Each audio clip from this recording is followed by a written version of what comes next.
Boeing, a name that means American aerospace dominance, is facing its most complex situation since World War II. But recently, its biggest threat wasn't a foreign competitor like Airbus. It came from within its own country. A single decision by Boeing's CEO triggered a political and economic earthquake, leading to a direct confrontation with the White House. This is the story of how a corporate cost-cutting move ignited an unprecedented clash between an American icon and the power brokers in Washington. It all started with a logical business decision. To save money after years of financial strain and safety crises, Boeing decided to move part of its production line to Mexico. In a globalized world, this is a standard practice. But in today's political climate, it was seen as a betrayal of American interests. The reaction from the White House was immediate and fierce. Following a tense private phone call with Boeing's CEO, the White House issued a brutal ultimatum. They threatened a 200% tariff on every Boeing jet not assembled on American soil.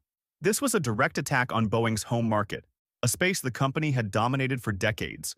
It was no longer a hollow warning. It was a threat to Boeing's very survival in the United States. In a stunning move, Boeing's CEO Kelly Ortberg did not back down. He publicly refused to let the company's strategy be dictated by short-term politics. He stated that Boeing's direction would be guided by global competitiveness and the needs of its stakeholders. This defiance turned a trade threat into a major test of corporate autonomy, questioning whether a company could still act independently in an economy dominated by political pressure. The standoff didn't stay in America. The fallout went global almost instantly. China, one of Boeing's most important customers, retaliated. They imposed their own massive tariffs on U.S. aircraft and froze deliveries.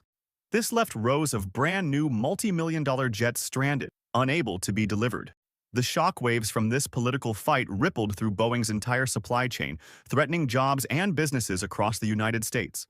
Trapped between a political rock and a hard place, Boeing made a bold pivot. If doors were closing in the U.S. and China, the company would open new ones elsewhere. Ortberg announced a new strategy: aggressively shift focus to emerging markets in Southeast Asia, India, and Latin America. These are regions with booming demand for new airplanes and far fewer political barriers. This bet on the world paid off quickly. By early 2025, Boeing's delivery numbers and revenues saw a significant jump. The pivot was more than a lifeline. It was a declaration of strategic independence. But this confrontation is about much more than airplanes and tariffs. It's a litmus test for the future of every global company. Can a corporation be both a proud American symbol and a successful international player? How do you balance national loyalty with the need to compete worldwide? Boeing's crisis is a warning for every multinational giant, from Apple to Tesla. It shows that in today's world, businesses are not just economic actors, they are geopolitical players. For Boeing, the path forward is incredibly challenging.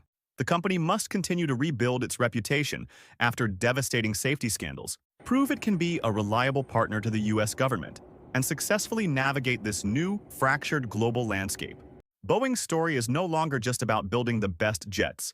It's a high-stakes drama about the collision of politics and business. Its ultimate success will be measured by its ability to adapt, to regain trust, and to prove that even an American icon must sometimes look beyond its own borders to secure its future.